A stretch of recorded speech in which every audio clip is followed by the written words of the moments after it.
رب اشرح لي صدري ويسر لي امري واحلل عقدة من لساني يفقهوا قولي.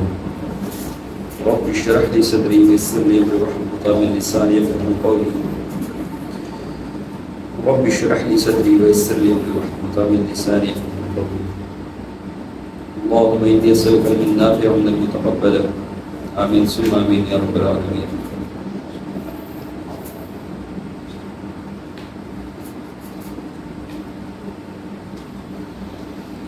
بسم اللہ الرحمن الرحیم.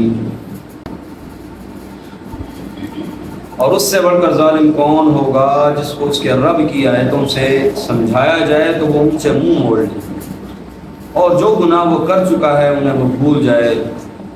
بے شک ہم نے ان کے دلوں پر پردے ڈال دیے ہیں کہ وہ اس کو سمجھ نہ سکیں، اور ان کے کانوں میں بھاری پن پیدا کر دیا ہے. اور اگر تم ان کو ہدایت کی طرف بلاؤ تو جب بھی وہ ہرگز ہدایت نہ پائیں گے. اور آپ کا رب بڑا بخشنے والا اور رحمت والا ہے.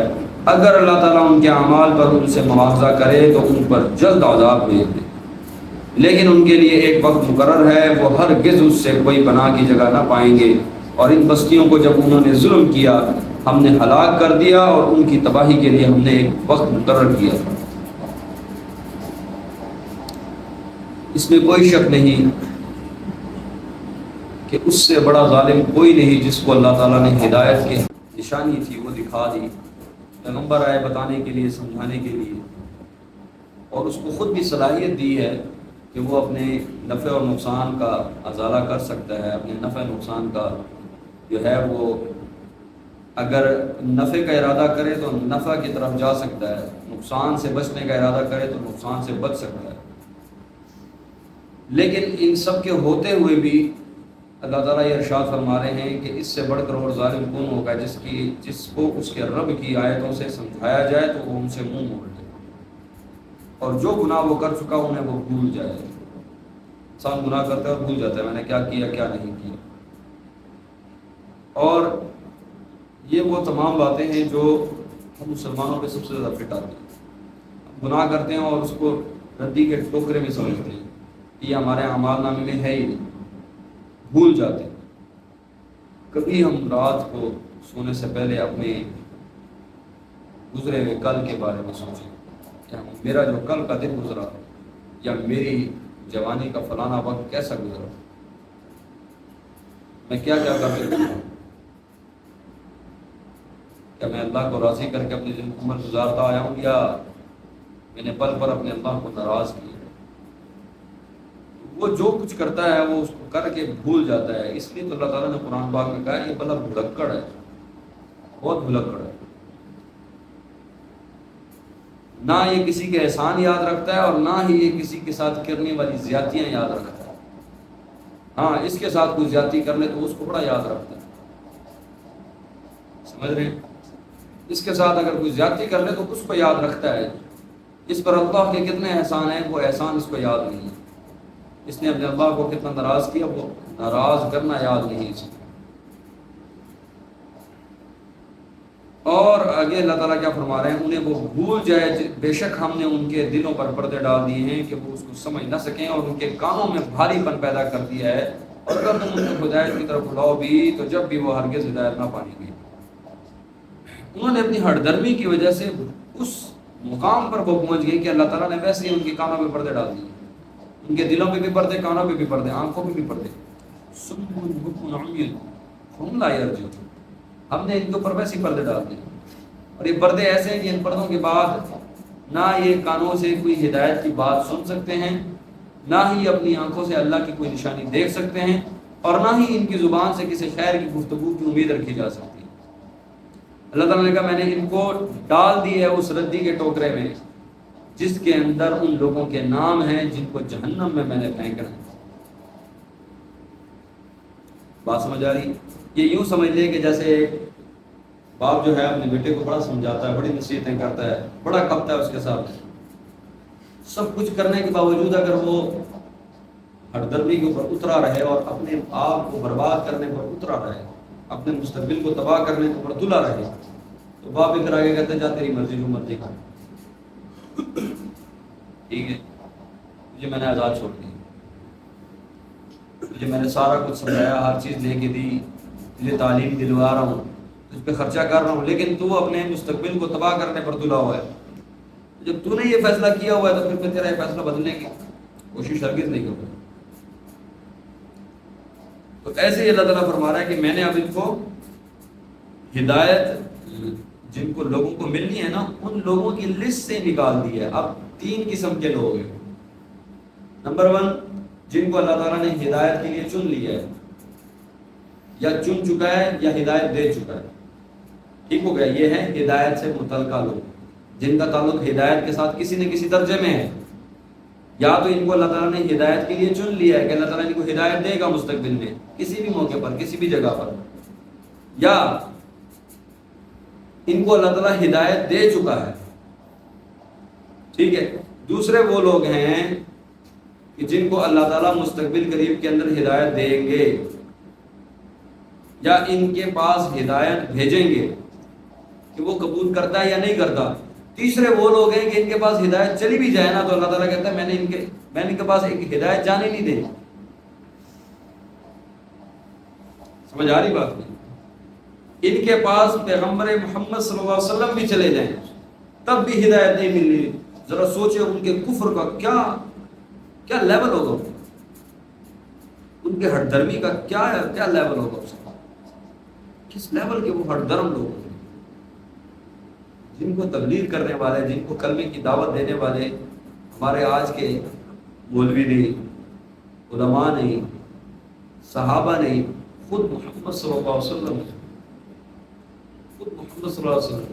جن پر یہ کلمہ بلند سے نفیس اتارا گیا، وہ خود دعوت دے رہے ہیں، اور اللہ تعالیٰ ان کو فرما رہے ہیں کہ اے پیغمبر صلی اللہ علیہ وسلم آپ ان کو دعوت دے دیں، ہدایت نہیں ملتی۔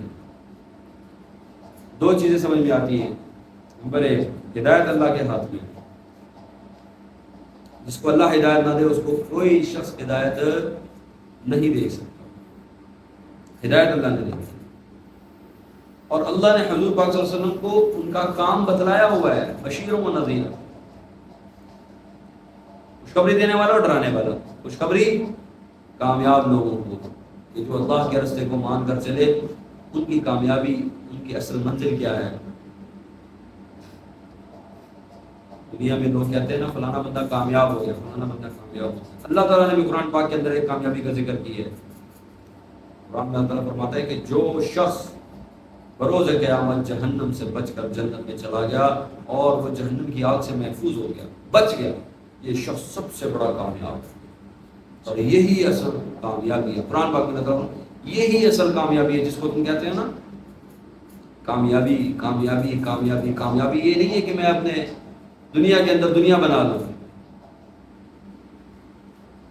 دنیا کے پیچھے میں نے آخرت گوا دی ہے، تو یہ میرے لیے بہت بڑی ناکامی ہے، کیونکہ میں اصل گوا چکا اور نقل میرے ہاتھ میں۔ بات سمجھ آ رہی ہے؟ دنیا جو ہے وہ آخرت کا سایہ ہے، آخرت حقیقت ہے، دنیا اس کا سایہ ہے۔ تو سایہ کو جتنا مرضی آپ کوشش کر لو، سایہ کو قید کر سکتے ہو، سایہ کو پکڑ سکتے ہو، سایہ پکڑے جانے والی چیز ہی نہیں ہے۔ جو دنیا کو بناتے بناتے آخرت کو گوا بیٹھا تو وہ دنیا کا کامیاب شخص نہیں ہے، دنیا کا کامیاب شخص نہیں ہے۔ دنیا کا کامیاب شخص وہ ہے جو آخرت میں اللہ کے سامنے پیش ہو تو اس کے نام اعمال ایسے ہوں کہ وہ جہنم سے بچا لیا جائے اور اس کو جنت کا فیصلہ سنا دیا جائے۔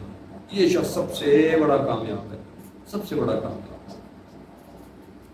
چاہے اس کامیاب انسان نے دنیا کے اندر کسی چکی کے اندر زندگی گزاری ہو، چاہے یہ کسی کا جو ہے وہ خان سما تھا، چاہے یہ کہیں پر گنڈیریوں کی یا ٹماٹروں کی ریڑھی لگاتا تھا، چاہے یہ کسی منڈی میں سے بچے کچے جو گندی سبزی یا خراب ہونے والی آدھی خراب آدھی گلی سبزی کو اٹھا کر اپنے گھروں میں لے جا کر اس سے اپنے گھر کا چولہا جلانے والا تھا، یا وہ کسی ملک کا سربراہ تھا، یہ کامیاب ہو۔ باقی سارے ناکام، باقی سارے ناکام۔ یا آگے آئے گی انشاءاللہ، وَرَبُّكَ الْغَفُورُ غفور ذو الرحمت۔ اب یہاں پر ایک بات بڑی اللہ تعالیٰ نے پچھلی آیت کے ساتھ، پچھلی گفتگو کے ساتھ ایک اور جملہ جوڑا ہے کہ پیچھے اللہ تعالیٰ نے ارشاد فرمایا کہ اے پیغمبر صلی اللہ علیہ وسلم، اور اگر تم ان کو ہدایت کی طرف بلاؤ تو جب بھی وہ ہرگز ہدایت یافتہ نہ ہوں گے، ہدایت نہیں ملنی۔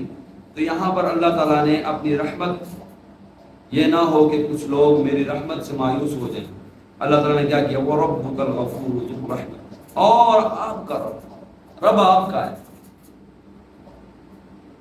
بڑا پیارا، وَرَبُّكَ تمہارا رب،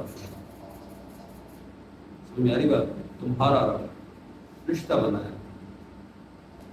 کہیں پر وہ پیار میں کہتا ہے میرے بندے، میرے یعنی بندے کا تعلق اپنے آپ سے ظاہر کرتا ہے، سمجھ رہے ہیں، میرے بندے، اور کہیں پر وہ اپنا تعلق اپنے بندے سے ظاہر کرتا ہے، تمہارا رب کیا ہے، غفور ذو الرحمت، بڑا بخشنے والا اور رحمت والا ہے۔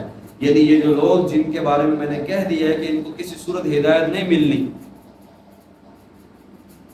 اس کی وجہ یہ نہیں ہے کہ میری رحمت کمزور ہے یا میں غفور نہیں ہوں، میں معاف کرنے والا نہیں ہوں، ایسا نہیں ہے، میں رحمت رحیم بھی ہوں، غفور بھی ہوں۔ وجہ کیا ہے، یہ ان لوگوں کی کرتوتیں ایسی ہیں، کرتوت ایسے ہیں،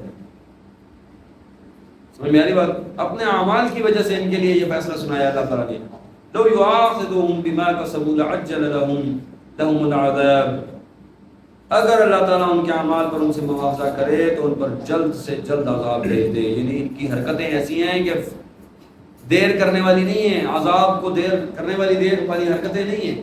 اللہ تعالیٰ فرما رہا ہے اگر میں ان کی حرکتوں کو دیکھوں تو ابھی عذاب بھیجوں۔ سمجھ میں آ رہی بات؟ کیوں؟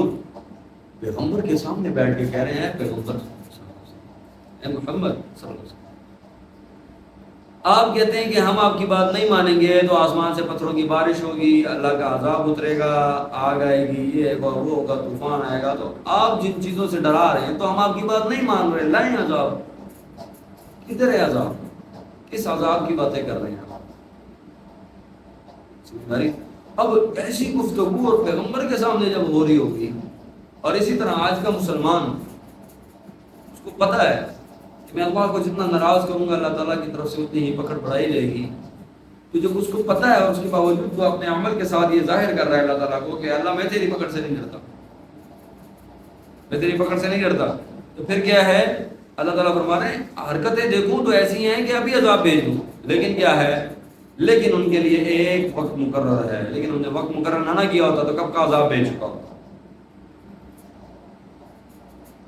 وہ ہرگز اس سے کوئی پناہ کی جگہ نہ پائیں گے، اور جب وہ وقت آ جائے گا تو پھر بچنے کی جگہ نہیں ہوگی، پھر نہیں بچ سکتے۔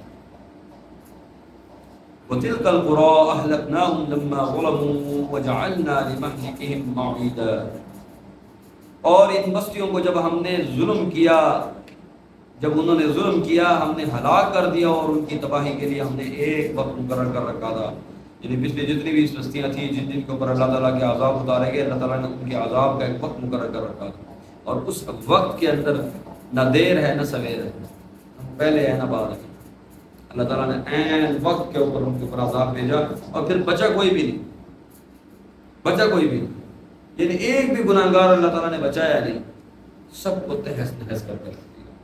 تو اللہ تعالیٰ سے دعا ہے کہ اللہ تعالیٰ ہمیں اپنی نافرمانی سے دور رکھے، اللہ تعالیٰ ہمیں فرما بردار بنائے، اور جو کچھ سنا اس پر عمل کی توفیق نصیب فرمائے۔ وآخر دعوانا الحمد للہ۔